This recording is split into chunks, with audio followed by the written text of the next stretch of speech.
having more fun than a human being should be allowed to have, and that's because I'm doing what I love, doing what I was born to do.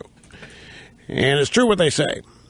When you do what you love, it's not really work. Even though it is, you don't mind.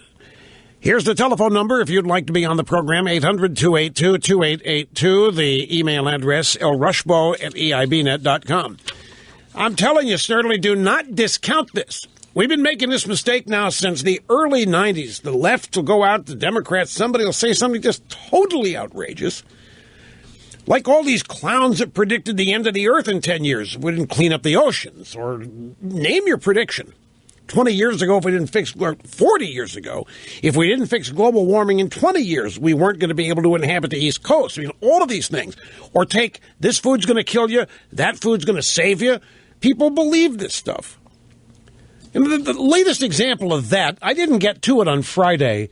Do you realize the serious nutritional consequences there have been to the government lying to you about not eating butter and not eating whole milk and avoiding cream?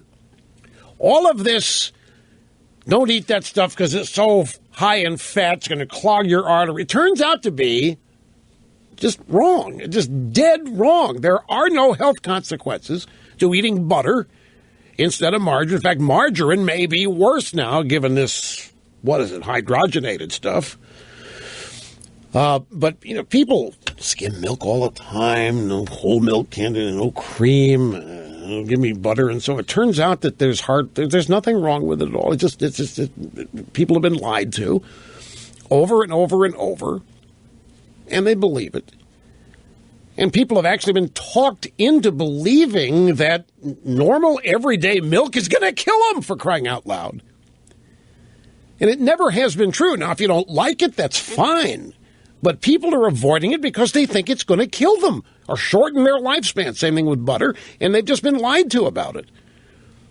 But when the government says it, when the government proclaims it, that's why Democrats want control of the government. It has an automatic respect factor and credibility to it. Even though the government makes most mistakes, big time, screws up everything it does, so bad that new fixes are necessary that the government said to be the only ones it can engage in, they just screw everything up. And then they are the first ones people demand fix it, the people that made the mess in the first place.